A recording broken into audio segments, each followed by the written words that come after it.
Olá, pessoal, bem-vindo de volta a mais esse nosso encontro para falarmos sobre a perícia judicial, né? E hoje abordaremos o tema para falarmos sobre o assistente técnico. Então, não vamos falar sobre o perito, mas sobre o assistente técnico, por conta de que vai ser outra área que vocês também vão poder atuar, né? Vocês já sabem que não no mesmo processo que estarão nomeados como perito, mas poderão também atuar como assistente técnico em outros processos. E eu posso dizer para vocês que com essa listagem colocada pelo Tribunal de Justiça nos seus sites, né, e aberta já a qualquer um para consulta, isso abriu um grande leque de trabalho para vocês. Porque os advogados, eles, quando precisarem de um assistente técnico, vamos dizer que seja num processo que envolva engenharia, ou contabilidade, ou medicina, ou psicologia, enfim, qualquer que seja o campo, o advogado ele pode até conhecer algum profissional daquela área ali na sua região. Mas ele vai pensar, esse profissional ele conhece muito bem a sua área de especialização, mas ele não conhece o procedimento judicial de atuação. Então, eu acho melhor eu consultar a lista do tribunal para saber os profissionais que estão inscritos como perito. Por quê? Porque esses já estão familiarizados com o judiciário, já conhecem a linguagem, já conhecem os processos, conhece a legislação processual civil, resoluções do tribunal, como funciona o tribunal, enfim. Então, mesmo que ele tenha um profissional de sua confiança, ele vai, obviamente, preferir aqueles que já têm essa intimidade com o judiciário. E ele, com certeza, hoje já está se fazendo isso, os escritórios já estão fazendo isso, as grandes empresas já estão realmente adotando esse novo procedimento de procurar seus assistentes técnicos nas listagens dos tribunais. E verifica lá, bem, deixa eu ver qual é a especialidade que eu quero, é essa, deixa eu dar uma olhada aqui e ver qual é o perito que tem uma formação melhor e tudo mais, e eu vou entrar em contato com esse profissional para ser meu assistente técnico nesse processo. Então, você pode verificar que o campo de trabalho para o assistente técnico vai se ampliando cada vez mais, né? Eu até acho que o curso ele não deveria só se chamar perícia judicial, mas deveria englobar também a importância do assistente técnico, né? Principalmente agora que as listagens com os nomes dos peritos estão disponibilizadas a todos nós para que a gente possa consultar. Então, ali também, os advogados, enfim, as partes envolvidas no processo, vão buscar o seu assistente técnico ou mais de um assistente técnico. Pode ser que algum processo ele necessite de assistente técnico de formações diferentes, né? Então, hoje nós vamos abordar o tema, falar sobre o assistente técnico nos processos judiciais, ok? Vamos lá. Então, nós estudamos até agora que o perito judicial ele tem que ser imparcial no seu laudo, né? E falamos também que o assistente técnico não tem essa obrigatoriedade. Mas, a respeito disso, trazemos aqui uma observação que vocês provavelmente concordarão comigo, embora vocês não tenham estamos falando hoje para o assistente técnico, né? Porque, obviamente, que vocês vão atuar tanto como perito como assistente técnico. Então, pensando hoje que vocês estão voltados à assistência técnica, vamos falar para o assistente técnico, né? Então, naquela questão que nós trouxemos sobre a parcialidade do assistente técnico, é bom que a gente traga essa observação aqui, né? Que não há que se falar em absoluta imparcialidade do assistente técnico, já que sua dignidade ética e credibilidade profissional deverá se sobrepor aos interesses de seu contratante. Então, pessoal, o que significa isso, né?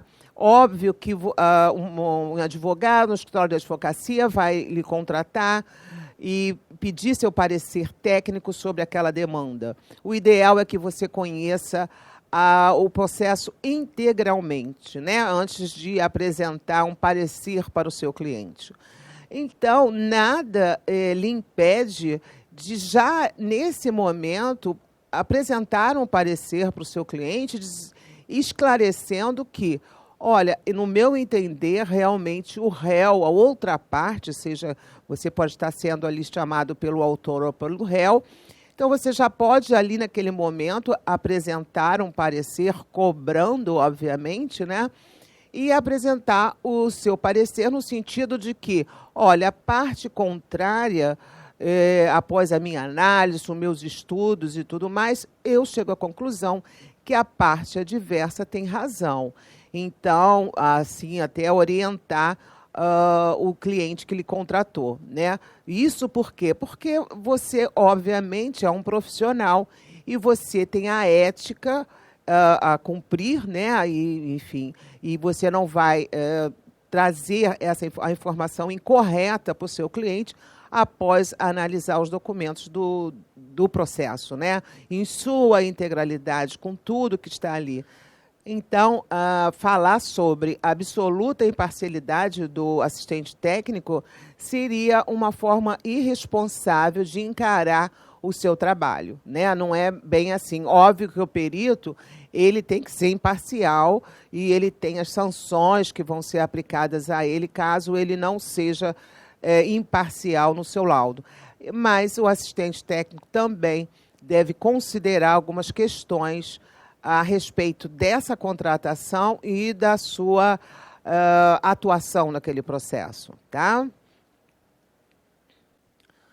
Aqui, acompanhar o desenrolar da prova pericial, apresentar sugestões, esquivar-se de dar parecer técnico de cunho pessoal, óbvio, né? Isso nós falávamos já quando falávamos do perito, e para o assistente técnico também a mesma observação, né? O desenrolar da prova pericial, enfim, ter contato com o perito judicial, inclusive a gente observa muito nos processos que atuamos e tudo mais, a possibilidade de encontros informais. Anteriormente, havia uma restrição nessa questão do encontro reservado do perito judicial e do assistente técnico, né? Antes não havia até uma proibição nesse sentido, mas a lei agora ela realmente flexibilizou isso, o que eu acho muito importante até,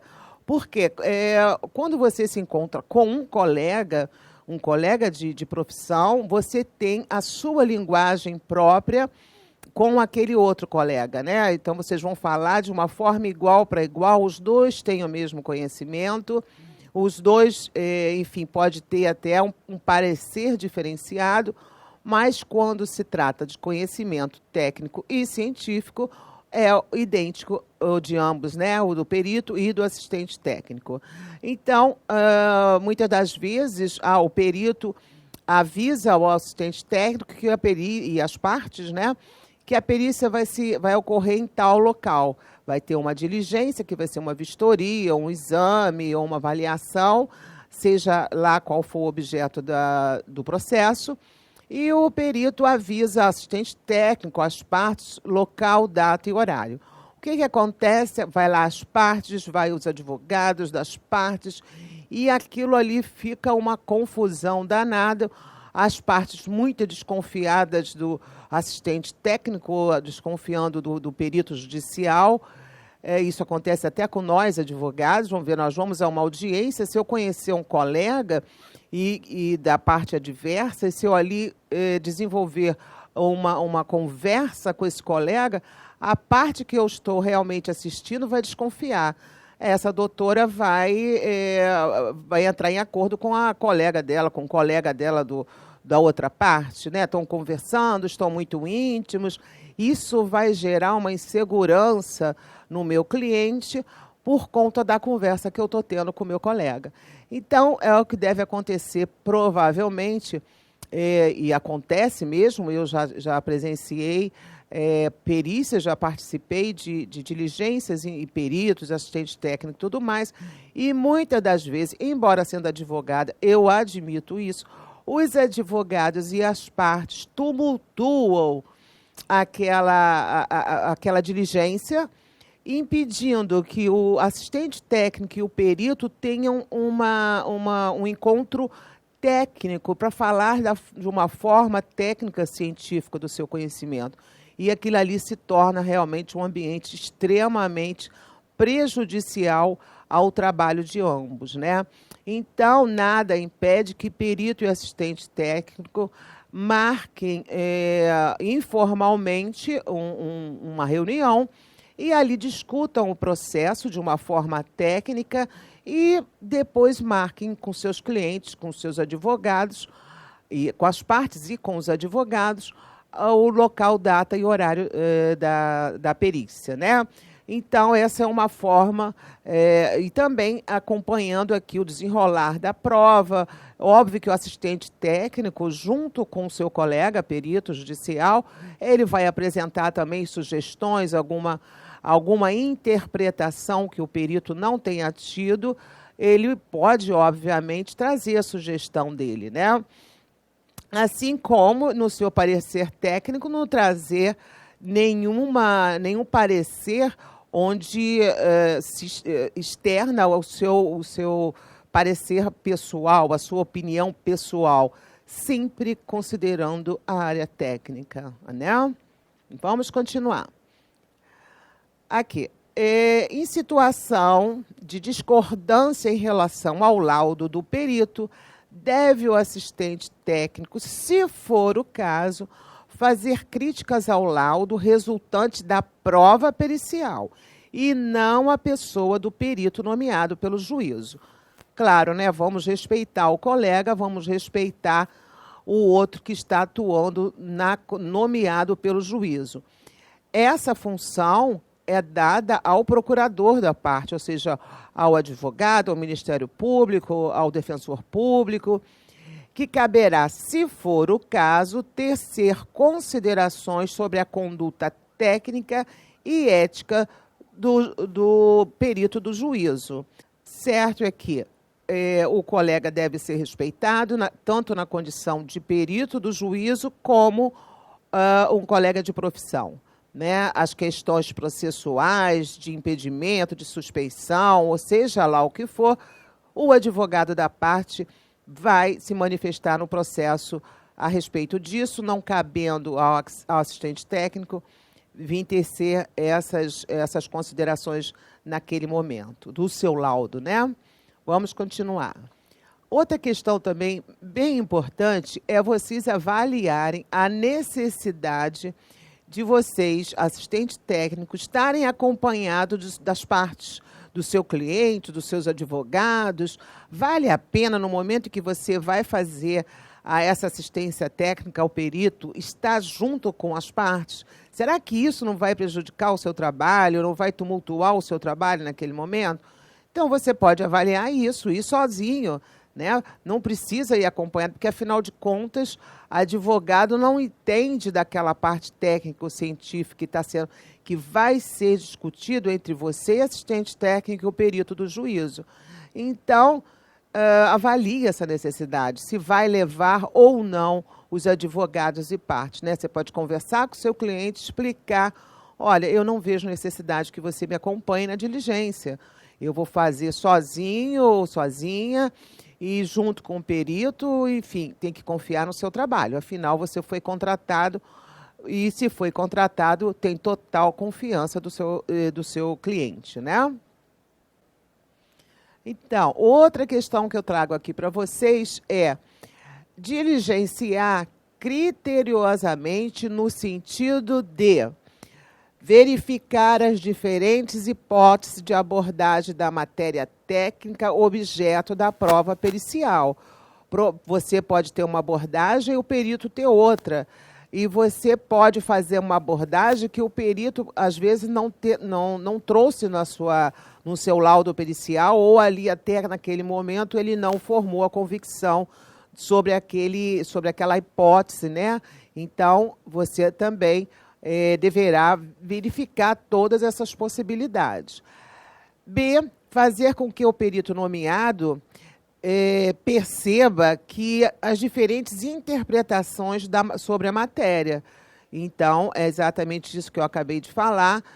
O perito pode ter deixado de observar alguma coisa, algum ponto muito importante daquela perícia, e você, como assistente técnico, pode, óbvio, trazer essas suas interpretações, o seu parecer, a sua visão referente à matéria que está se estudando naquele processo, né? Outra questão também, antes do início dos trabalhos e também durante a produção da prova pericial, deve o assistente técnico avaliar cuidadosamente a eventual necessidade de apresentação de quesitos suplementares para melhor esclarecer a matéria. Então, o que eu quis dizer com isso aqui, né? Com essa observação? Assim como o perito judicial, o assistente técnico também, ele é chamado no processo no momento em que aquele processo já vem desenrolando há algum tempo, alguns anos, enfim, né? Então, você é contratado por uma das partes, autor ou réu, ou autores e réus, né? Porque, como nós já estudamos, o processo pode ter mais de um autor, pode ter mais de um réu, seja lá a parte que você esteja assistindo, você é chamado e o advogado ele já até apresentou os quesitos ao laudo pericial. Aí ele lhe contrata e você vai conhecer o processo e você descobre que vários quesitos que poderia ser incluso anteriormente na listagem feita pelo advogado, não foram incluídos. Então, você vai sugerir ao seu cliente, através do advogado, que novos quesitos suplementares sejam trazidos naquele momento. Claro que tem a questão do prazo, mas o advogado vai saber exatamente se ainda está no prazo para apresentação dos quesitos suplementares. E, obviamente, que vai estar, né? Se ele lhe contratou, vai estar dentro do prazo, ok? Estudando agora um pouquinho do Código de Processo Civil voltado para o assistente técnico, né? Vamos discorrer aqui sobre alguns artigos que menciona a questão do assistente técnico, da assistência técnica, né? Na verdade, o assistente técnico, ele nada mais é que os olhos da parte, né? Assim como o perito são os olhos do juiz, aquele que vai diligenciar, aquele que vai estar em contato com os documentos, com coisas, enfim. O assistente técnico, ele nada mais é que os olhos da parte, porque a parte que está envolvida, advogados e tudo mais, eles não conhecem a parte técnica do processo, né? São totalmente leigos. Então, o juiz se socorre do perito e as partes se socorrem do assistente técnico.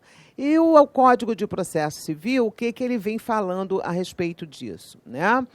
Então, esse artigo nós já estudamos, o juiz nomeará perito especializado no objeto da perícia, né? E aqui no seu parágrafo 1º, ele diz, incumbe às partes, dentro de 15 dias, contados da intimação do despacho de nomeação do perito, ou seja, o juiz dá o despacho, nomeia o perito, senhor ou senhora fulana de tal. Então, ali começa a contar o prazo, né? Então, incumbe às partes, em 15 dias, indicar assistente técnico. Então, o Código de Processo Civil já determina o prazo que a parte tem que indicar o seu assistente técnico. 15 dias depois do despacho de nomeação do perito. E problema do advogado, enfim, ele tem que cumprir esse prazo, né? O artigo 466, que nós já estudamos, né? no seu parágrafo 1º, ele diz: os assistentes técnicos são de confiança da parte e não estão sujeitos a impedimento ou suspensão. É aquela questão que nós falamos lá no início sobre a imparcialidade ou parcialidade, né? Então, óbvio que o assistente técnico não tem aquelas sanções que nós estudamos e nem tem o impedimento ou a suspensão, tá?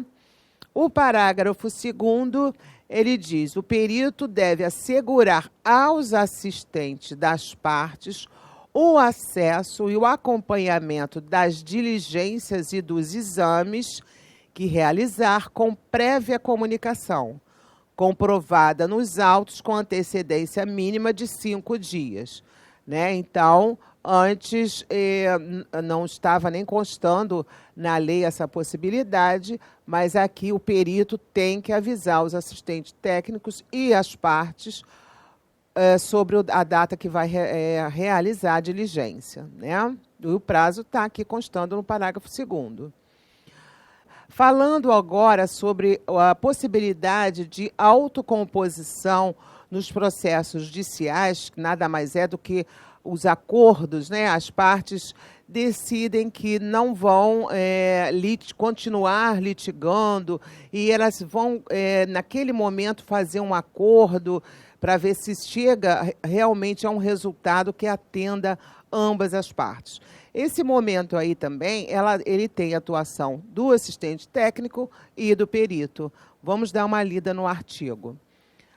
Artigo 471, as partes podem, de comum acordo, escolher o perito, e óbvio que vão ser as partes que vão pagar, não é o perito lá nomeado pelo juízo, indicando-o mediante requerimento, desde que sejam plenamente capazes, a causa possa ser resolvida por autocomposição. Né? Então, as partes ali sejam plenamente capazes, é aquela situação que nós já estudamos sobre os incapazes. Né? Então, se tratar de incapazes, por exemplo, não pode haver acordo. O Ministério Público vai estar atuando e não pode haver composição. Tá? Então, sejam plenamente capazes, começando aqui no inciso 1 novamente, a causa possa ser resolvida por autocomposição, porque tem causa que não pode, né? Porque já estudamos também sobre isso, que é o direito indisponível. Parágrafo 1º. As partes, ao escolher o perito, já devem indicar os respectivos assistentes técnicos. As partes vão achar esse perito aonde? Naquela listagem lá do tribunal, né? Com certeza, nos peritos que estão já cadastrados no tribunal ou no seu órgão de classe também. Então, as partes, ao escolher o perito, já devem indicar os respectivos assistentes técnicos para acompanhar a realização da perícia, que se realizará em data e local previamente anunciados. Aqui está todo mundo já se entendendo, né? Não tem briga, então as partes estão conseguindo falar a mesma linguagem, o mesmo português, vamos dizer assim. Parágrafo 2º, o perito e os assistentes técnicos devem entregar, respectivamente, laudo e pareceres em prazo fixado pelo juiz. Né? Se o juiz não fixar, você já sabe que é aquele prazo de 5 dias que nós falamos. E o parágrafo 3º, a perícia consensual substitui, para todos os efeitos, a que seria realizada por perito nomeado pelo juiz. As partes estão se entendendo, as partes decidiram contratar seu próprio perito e seus próprios assistentes técnicos, o juiz aqui vai conseguir esclarecer e solucionar a demanda com muita facilidade, né? Não precisando nomear o seu perito de confiança. E no artigo 472, ainda do Código de Processo Civil, ele diz: o juiz poderá dispensar prova pericial quando as partes, na inicial e na contestação, apresentarem sobre as questões de fato pareceres técnicos ou documentos elucidativos que considerar suficientes, né? Então, as partes já contratou você, por exemplo, e você já trouxe o seu parecer e contratou ou mais de um, né, profissional da área objeto da perícia, e já as partes, tanto o autor quanto o réu, trouxeram esses laudos no processo, e o juiz, então, óbvio, não vai precisar da prova pericial. E, nesse caso, mais uma vez, vocês podem ser contactados pelas partes através dos cadastros que são públicos, né, nas páginas dos tribunais de justiça. Eu estou trazendo um julgado aqui, que a discussão era exatamente sobre a parte que não nomeou o seu assistente técnico e depois veio requerendo a suspeição do laudo pericial, né, porque ela não teve assistente técnica. E os juízes aqui decidiram que, uma vez que ela perdeu o prazo judicial, né, já que a assistente técnico ela só foi nomeada muito após a perícia judicial já ter realizada, ela foi desconsiderada. Então, a parte se sentiu prejudicada, só que tudo no processo sempre tem prazos. Deixou de cumprir um prazo, óbvio que vai perder aquela prova. E aqui, no caso, a parte está se sentindo prejudicada pela não aceitação da nomeação da assistente técnica, né? Inclusive, foi a discussão, era em torno de um auxílio-acidente por discopatia degenerativa. O laudo pericial deu conta da inexistência de redução da capacidade laborativa e da ausência de nexo causal. Já estudamos sobre nexo causal, o que não foi infirmado pelos demais elementos dos autos. Então, não foi aceito o recurso, né, e por exatamente a parte não ter nomeado a sua assistente técnica no momento adequado e no momento previsto na legislação processual civil. Vamos para outro julgado. Então, esse julgado aqui, na verdade, foi um agravo de instrumento. A parte, né, pleiteia a realização de uma nova perícia, porque ela alegou, nesse recurso, ausências, na verdade, ela alegou ambiguidades e lacunas tendenciosas trazidas pelo perito no seu laudo pericial. Então, não teve sucesso, óbvio, né?